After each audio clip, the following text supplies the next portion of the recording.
dirigma na pinamumunuan ng kapalaran ng bayang itong gamit ang bihasang mga kamay sa kapanahon ng lubhang maligalig. Kaya pang magpalaot para lumanghap ng mapanlunas na simoy ng Manzanares. Mananatiling matatapat at talibang kaming mga maiiwan dito para pagpugayan ng alaala niya, hangaan ang matatalino niyang mga pasya at ipaghiganti ang kataksinang ginawa sa isang mainam na handog.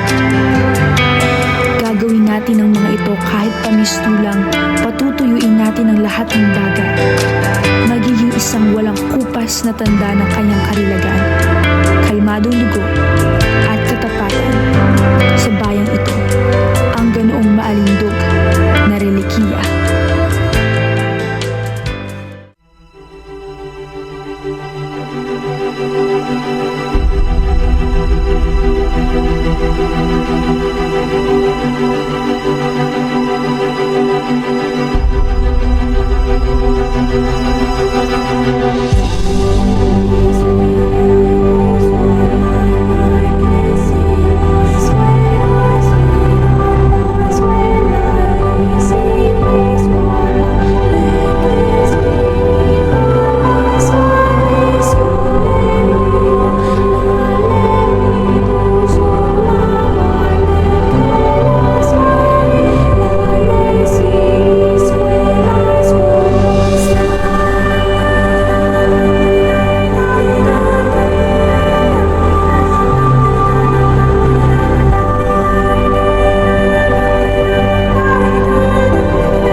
Kabanata 36, mga kagapitan ni Benzaib.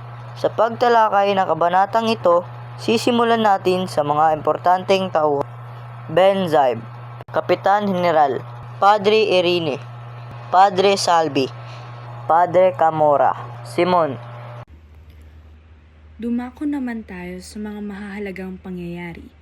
Una, matapos ang kaguluhan sa bahay ni Don Timoteo, agad nagsulat si Benzaib ng artikulo upang ipakita ang kabayanihan ng Kapitan General, Padre Irene at iba pang tauhan sa insidente.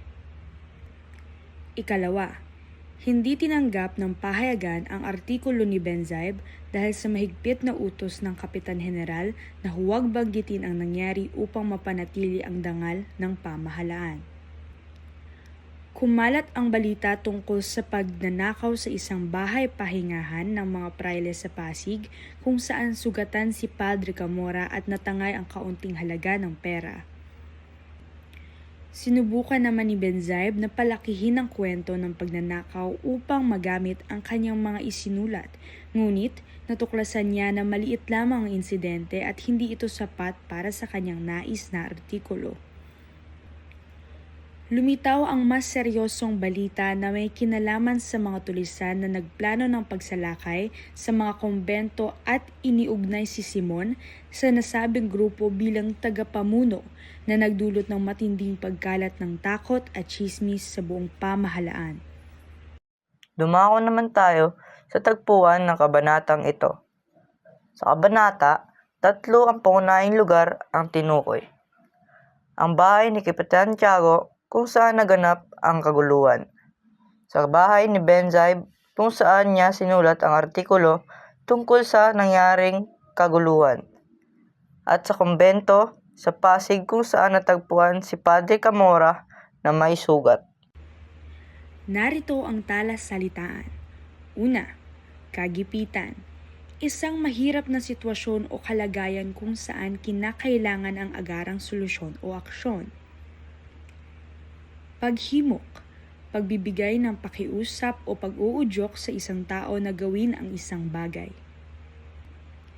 Pagsalungat, pagtutol o pagkontra sa isang ideya, opinyon o aksyon na nagpapakita ng hindi pagsang-ayon o hindi pagkakasundo sa isang bagay o desisyon.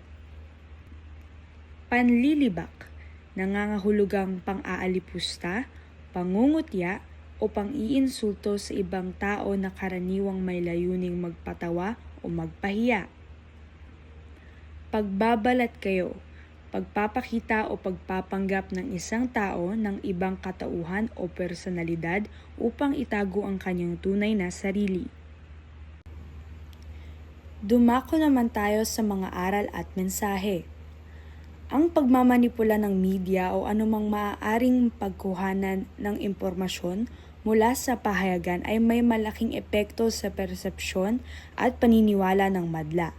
Ang mga manunulat ng balita at lathalain ay may importanteng responsibilidad sa pagbibigay ng tunay at walang kinikilingang impormasyon, ngunit kung ito'y gagamitin lamang nila upang bigyan ng ibang muka ang mga otoridad, ay mas lumalala ang pananaw at paniniwala ng bayan. Ang malayang pagpapapatid ng mga manunulat o mamamahayag ay hindi rin sa lahat ng pagkakataon ay nabibigyang oportunidad dahil ang pamahalaan ay may pinangangalaga ang reputasyon at imahe, madalas nilang inisasantabi o pinipilit na maikubli ang mga pangyayari o mga sitwasyon na alam nilang makakasira sa tiwala ng mga tao kung malalaman ng masa. At sa huli, ang kabanatang ito ay nagbibigay importansya sa posisyon ng katotohanan sa isang lipunan at bansa. Ang labis na pagpapaganda o pagpapanggap sa tunay na ugali at persona ng otoridad ay nagbubunga lamang sa kawalang tiwala, kawalang katotohanan at kawalang hustisya sa karapatan ng mga tao na magkaroon ng tapat at naglilingkod ng mga lider, ganun pa din ang mga nagseserbisyo para sa bayan.